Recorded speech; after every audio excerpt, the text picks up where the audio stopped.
Hello and welcome to my channel. I am Stephanie. This is the week 21, May the 23rd through the 29th weekly wrap up.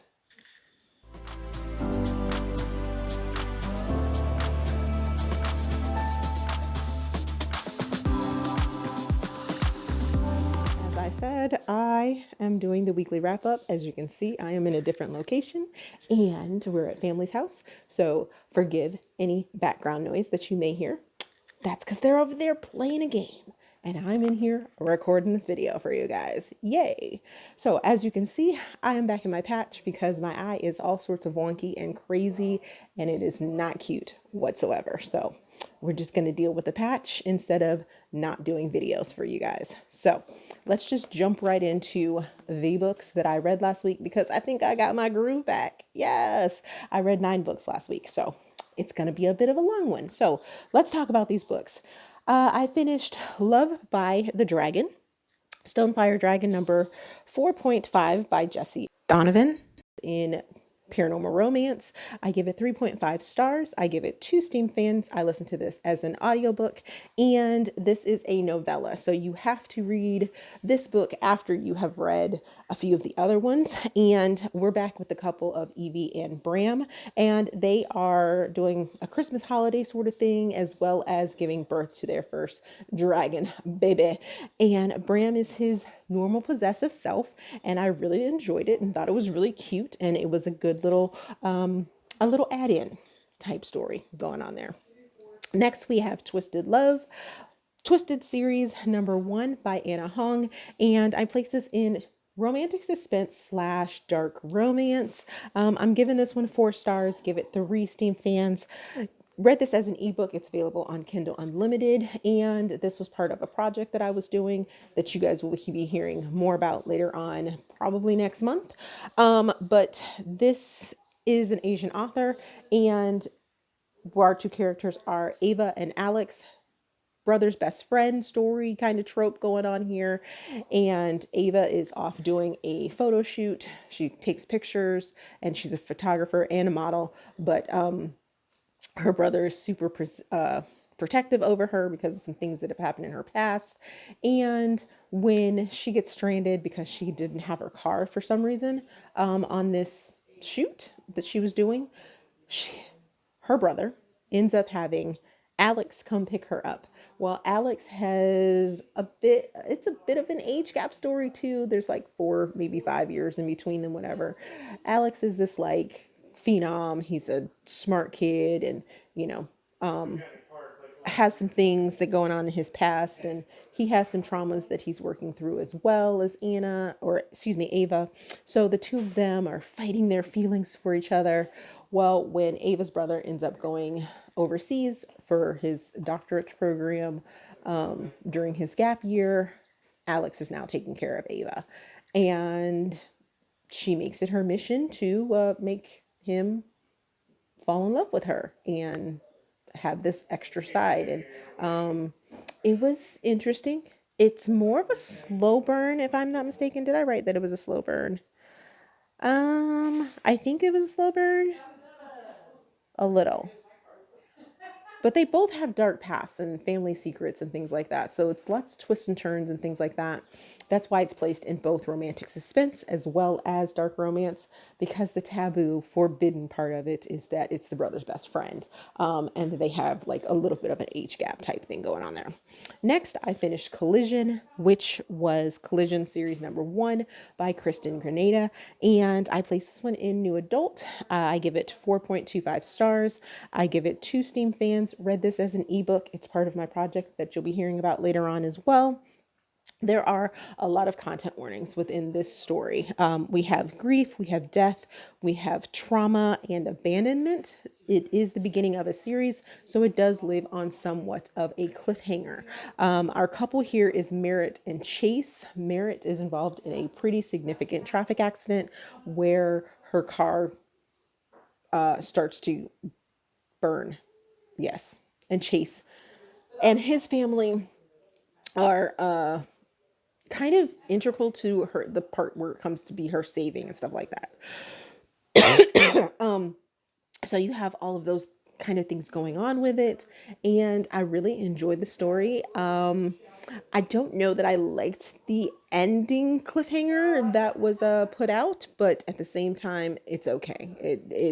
It definitely makes me want to look into the next book, into the series, to see what happens with Merritt and Chase next. Chase actually came home from California where he was pursuing his dreams as a rock star, so we have that aspect to it. And he's not like a schlub of of a rock star either. He's a really good rock star. But with the family issues that he has going on, he decided to come home and, deal with his family. So there are those content warnings that I told you about are very, very like heavy in there. So there are heavy moments within this story. The next book that I finished was, or didn't finish for that matter, was Homicide, which is Detective by Day by Kellye Garrett. And this is a mystery. I DNF this at 25%. It was not my cup of tea. I read this as part of the project that you'll be hearing about later on. Listen to it as an audiobook. This is a Black author. And from what I did read of it, that 25%, we have Dea, who is a actress that is no longer an actress and witnesses a hit and run. And then when they decide that there is a need for assistance and there's no reward for bringing the hit and run person, victim, and subject to task, what have you, there is some money involved, and Dea kind of needs that money for her family. Yeah, yeah, there's a lot of things wrong with this story. I mean, for me, there is just way too much talk about the type of actress that she was, because she's a plus size actress, and it just constantly, in that 25%, you just constantly heard about how she's only known for being a plus size actress with this plus size, like, catchphrase, and it was just like, why do we have to keep going back to it? And the fact that her parents weren't well off and that they're struggling, and that's the reason she needs to have the money. And in the 25%, I swear it was like every other page or every other like sentence or thought process, she was talking about how much she needs this money and how down and out she is and how much of a struggling actress she is. And I understand that, there's a bit of realism within the story, but it's like, okay, I don't need to. If you're going to talk about an actress turning into a detective, I would rather have a glamorous actress turning into a detective kind of fun thing versus a real life sort of situation going on. I was just like, yeah, I'm over it. I'm over it. So the next book that I finished was Surrendering to the Dragon, which is Stonefire Dragon number 5 by Jess Donovan. Place this in PNR. Give it 4.25 stars. Give it 4 Steam fans. Read it as an audiobook. And this has some content warnings for PTSD, trauma, abandonment, and this is a fated mate story, which is always awesome. We have Nikki, and she is the first female human dragon that is born out of the sacrifice program that you have learned about within the other stories of the Stonefire Dragon series. And we have Rafe, who is a special forces human that has interaction with Nikki when during some missions when she was in Afghanistan. She's a protector. He's a protector, except for he's a human, and they are fighting their issues. Because both of their pasts kind of hinder their being together, and I really, really enjoyed it. And I like this one. Then we have Dirty Trust, which is Special Weapons and Tactics number 6 by Peyton Banks. Places in romantic suspense. I actually won this as a arc from the author on TikTok, and this is going to be part of that project as well. Give this one 4.25 stars. Give it 4 Steam fans. It's so spicy. So spicy. I'm pretty sure, I think it may actually be released by now, so you guys can go check it out. But I had it as an arc. This is a Black author. And if you have watched my channel at any amount of time, you know that I am very, very specific and very, very, I guess you could say, particular, very particular about how I like law enforcement to be portrayed within books, and if there isn't like some parts of it that can be partially true, then I'm kind of turned off on it. And Peyton does her homework, or she knows about it. I was right there with it, because we have Iker, who is a SWAT member, and he lets go of his ex Jessica, who is an art dealer and art aficionado. She runs an art gallery. She's the manager of the art gallery, and when you're going through you're finding out that Jessica and Iker broke up because of specific reasons, and the two of them still really kind of want to be together. Jessica's trying to move along with another guy has a boyfriend, or who is her boyfriend. And that was the one part that I didn't particularly care for. I wish we had not had the extra man in the life, what have you, but I do understand why it was introduced, or why it was included in the story, because it has to do with some of the things that end up going on in the story. Eager let Jessica go because of the fact that he is a SWAT member, and there is a gang freaking war type thing going on in his city that he is with. I loved that aspect. I love the aspect that it was set in South Carolina or North Carolina. South Carolina, I'm pretty sure, because it was like Columbia.